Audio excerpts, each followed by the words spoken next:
Cunningham, who is the member for Cunningham. Thank you, Acting Speaker. And it's my pleasure to indicate my intention to support the bill, but to move the amendments tabled in my name to the bill. Deputy Speaker, my apologies, Acting Speaker, the Higher Education Amendment Vet Fee Help Reform Bill 2015, which is before the House, is in addition to previous changes that have been made to the vet fee help system, and given the detail in the bill, which I'll just cover briefly, we have no problem in the opposition with supporting the bill and its intentions, but I have indicated that I have a second reading amendment before the House in order to put in place some options which we believe are critically important to strengthening the issue that this bill seeks to deal with. The bill before us has a number of changes to provide protections for both students and taxpayers in the operation of the vet fee help system, in particular in dealing with debt cancellations for inappropriate sign-ups for debt, stronger requirements around the registration and trading history requirements of providers, infringement notices and penalties in regard to breaches of the guidelines, and a range of technical amendments. Deputy Speaker, I want to just, in moving the amendment to the bill, firstly put before the House the context of recent developments in the vet fee help operation across the vet sector in recent times, and then out of that outline to the House the amendments that Labor is proposing in this debate. I believe these are sensible amendments, and I hope the government decides to support them. I should indicate that Labor, as I said, intends to support the bill, as we believe it does propose useful changes to the operation of the scheme. However, we believe that they would be significantly strengthened by the adoption of our amendments. It cannot have escaped, I would suggest, anyone's notice over the last 12 months that there have been consistent and serious public and media reports about what can only be described as shonky and unethical behaviour by too many registered training organisations and brokers acting on their behalf. The reports started with concerns about the marketing and recruitment practices that were targeting mostly disadvantaged people, with the clear intention of luring them into training qualifications that they were all too often inappropriate in terms of either the person's learning level or their employment needs. Indeed, as a member of the House of Reps Committee inquiry into the operation of TAFEs, and the Parliamentary Secretary at the table was a member of that committee as well at the time, I heard, along with other committee members, many stories of the undercutting of TAFE provision of courses by some private providers who were recruiting students with such things as offers of free laptops, shopping vouchers and other inducements. The evidence that we heard was broadly beyond the very strict terms of reference of the inquiry, but the committee was concerned enough about the frequency and the nature of this material to include a recommendation seeking action by government and the regulators to address the problem. And that made up the fourth recommendation of the report, which stated the Australian Government should continue its current actions through the Australian Skills Quality Authority, other regulators, national training standards and any other involved parties to take suitable action to address loopholes that are allowing high-risk and unscrupulous practices to endanger the experience of students and the reputation of training provision. I would point out that, despite this being a bipartisan report of the committee, the government has not yet responded to the inquiry, even though it was tabled in November last year. In June this year, the Senate committee tabled its report into its inquiry into the operation, regulation and funding of private vocational education and training providers in Australia, which made extensive recommendations regarding the operation of vet fee help scheme, and it reflected the significance of the issue in the vast number of submissions that were received to the inquiry. A significant piece of work also was completed by the regulator, ASQA, on the marketing and recruitment practices in the sector. And that report, titled Marketing and Advertising Practices of Australia's Registered Training Organisations, found a number of concerns. Firstly, they said it has been found in the National Review by scrutinising their websites that 45.4% of RTOs investigated could be in breach of the national standards required for registration as an RTO under the Act and of Australian consumer law and or state and territory fair trading laws with respect to their marketing and advertising. The potential breaches range from relatively minor concerns that can and should be rectified quickly and easily to more serious breaches that could involve major sanctions being applied, including a loss of the RTO's registration. And it went through some specific examples and types of marketing and recruitment activity that had been causing it some concern. The report made a series of recommendations about increased ASQA auditing, strengthening national standards, including for the use of brokers and other third parties, and greater transparency measures to provide information to students. And I have to say the government has acted in many of these areas and Labor has supported these actions. However, the reality is that the behaviours have continued despite these actions. They have been insufficient to stop the shonky and unethical behaviour. And as a result, the rip-offs and the damage to the reliability and reputation of the whole sector has continued to gather pace. Extensive evidence was provided to the Senate Committee by the Consumer Action Law Centre of the types of cases they continue to see. They said, it has been widely acknowledged that there has been misuse of the Commonwealth Government's fee help loan scheme, misleading advertising, soliciting students for unsuitable courses and inappropriate use of brokers to recruit students. Their report indicated a particular area that was the centre of complaints they received. The profit maximisation principles of private vet providers mean low-cost delivery modes are increasing, particularly the provision of online training. We've received reports of students enrolled in online courses being provided with no physical materials, faulty learning software and little ongoing support, while still incurring significant vet fee help debts. And I just want to share one example from that report with the House, because it's would not be unfamiliar, I'd suggest, to most of us as we see these sorts of reports coming in our own electorates. This was about a student called Luke that they dealt with. Luke enrolled in an online course with a private vet provider via an education broker.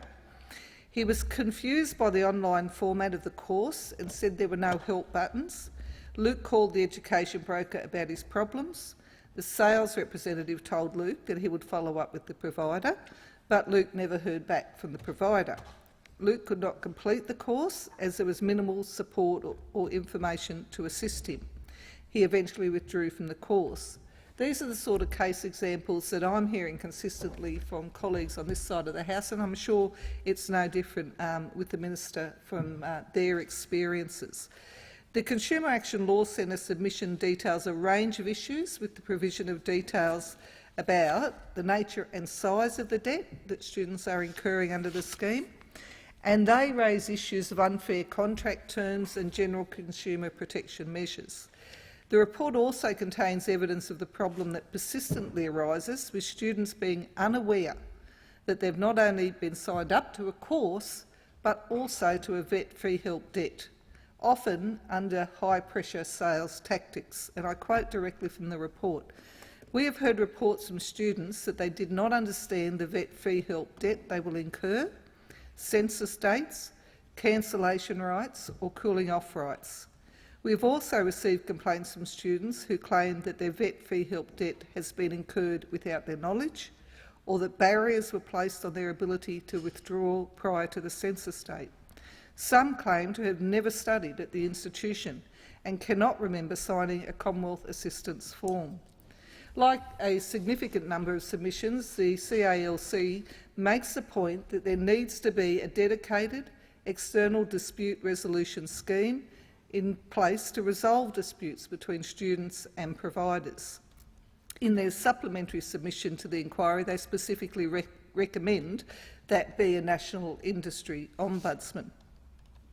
It's important to also recognise that the peak body for private providers, ACPET, the Australian Council for Private Education and Training, in their submission to the inquiry also advocated that there be a national training ombudsman scheme established.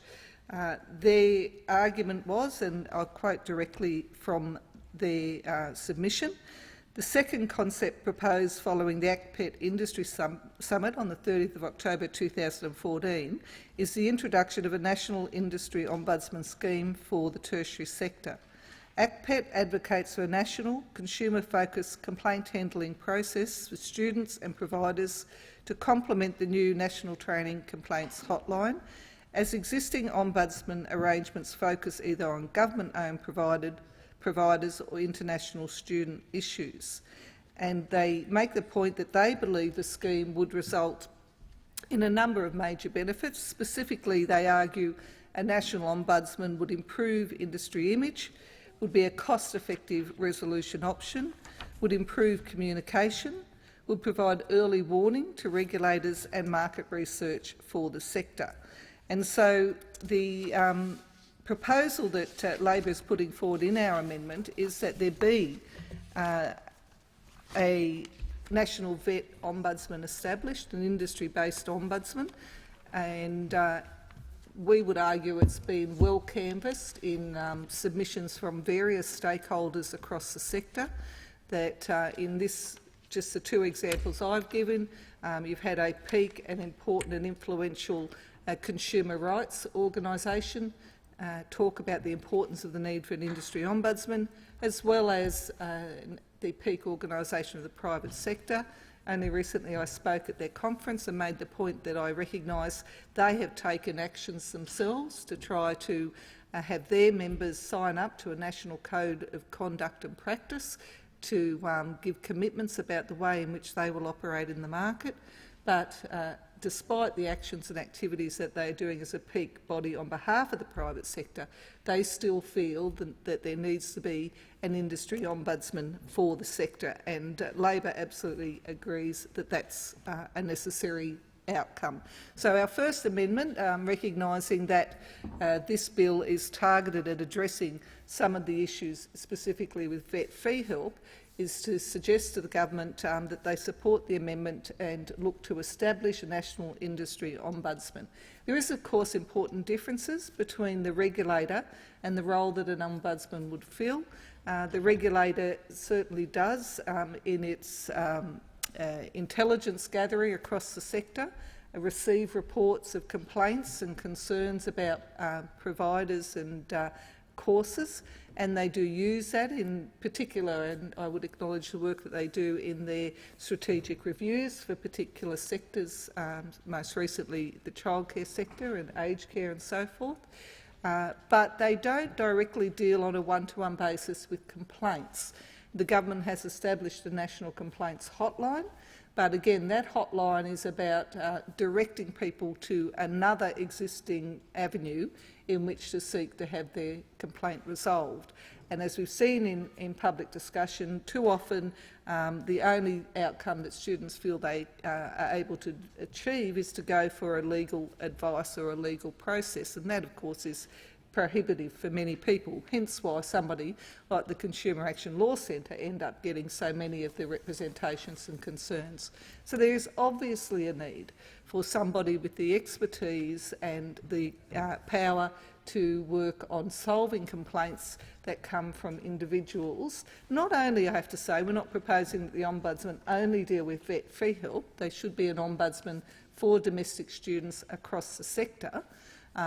But it's well over time, I think, that they have that option put in place for vocational education and training students. So our first amendment, I hope the government will hear not only our voice in the opposition in putting this amendment forward, but, as I say, a significant number of stakeholders across the sector concerned about the reputation of their sector and seeking to have those issues resolved.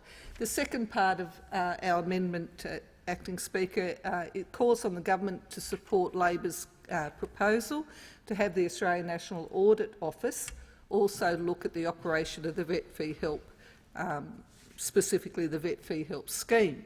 Now, of course, the Vet Fee Help Scheme is administered by the department, and so I think it's an appropriate option to have the ANAO have a look at all the systems that are in place through that process, and to be quite rigorous about providing government and indeed all of us in the parliament and the community advice on how that system might be improved and ensure that we're not seeing people get access to vet fee help as RTOs who should not be doing so, and also that the systems for managing those communications with students are improved. The reason, this is the reason that Senator Kim Carr, as the Shadow Minister, and myself wrote to the Auditor-General in November last year, nearly a year ago, because we'd seen the significant number of media industry, indeed the regulator, ASQA's reports, and the concerns about unscrupulous behaviour, in particular the misuse of vet fee help. And so we asked the Auditor-General to fully investigate vet fee help to ensure that skills funding was being used in accordance with the intention of the legislation that had bipartisan support at the time, and is not actually being squandered by unscrupulous behaviour and providers. In January, I'm pleased to tell the House we were advised that the Auditor-General requested that a performance audit of vet fee help be included in their 2015-16 work program. It's, of course, imperative that taxpayers' funds are spent on quality training and that students are not incurring debts for either poor quality or unsuitable courses. And consistently what we hear are examples where students either firstly have a debt, and let's have a talk about the size of these debts. Some of these diploma courses that are being offered, people are being charged anywhere between $15,000 and $25,000 for a diploma. Some people are paying more for a one-year diploma than you would pay for a university degree. So they are significant and sizable debts. And often, as we've now seen in more recent media reports and public debate, they're not completing the course. The completion rates in too many areas, whether it's by a particular provider or whether it's in particular student cohorts, are extraordinarily low, unacceptably low.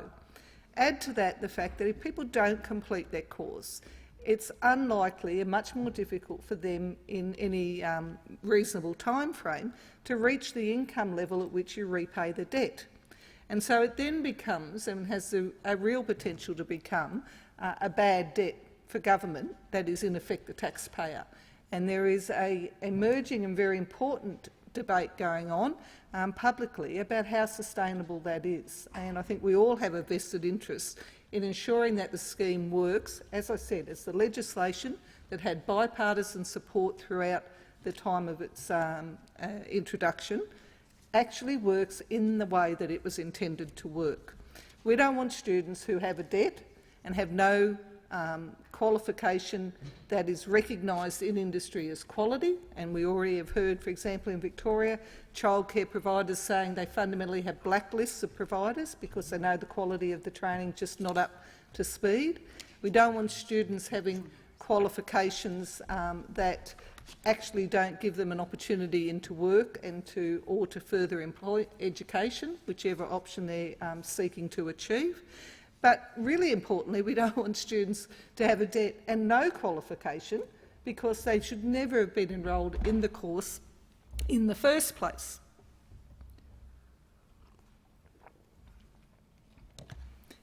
So increasingly we hear examples, I saw it in my own electorate, I'm sure many here have, of recruiters hanging outside Centrelink offices, outside particular community centres, particularly targeting people who they believe will be desperate to sign up for something because, of course, they're keen to get a job, they're keen to get a qualification, and signing them up to diploma-level courses rather than appropriately assessing what their education needs are and directing them into the appropriate courses. In many cases, there has been significant evidence from many community advocates that, in fact, people really needed to be enrolled in language literacy and numeracy level courses before they would be well set up to succeed in further vocational training, let alone a diploma level course.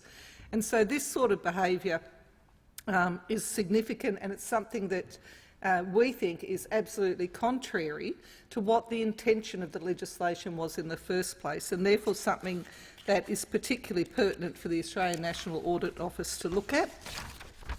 I have to say, to date, I haven't had an indication from the government. We have a new minister, so I give him the credit that he may be looking at this particular issue, but whether the government also supports the call for the Australian National Audit Office to have a look at this matter, and hence why I'm giving the new minister the opportunity with this amendment to perhaps have a bipartisan approach to the Australian National Audit Office to have a look at how the vet fee help scheme is operating from their remit.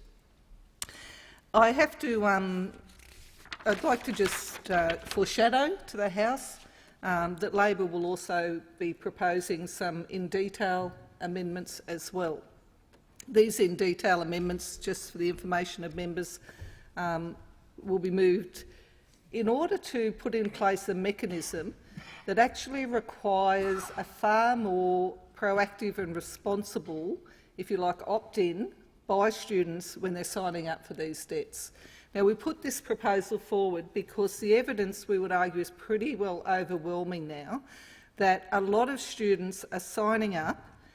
At best, they might understand that they've signed up to a course, but they don't always understand that they're signing up to the debt, let alone the size of that debt, the repayment arrangements in place for that debt, cooling off periods, what their recourse is if they're unhappy, how they can pursue having the debt waived, all of those sorts of issues. Now, the government has, and we've supported them, in increasing the standards around information and disclosure for RTOs and taking responsibility for the behaviour of their brokers.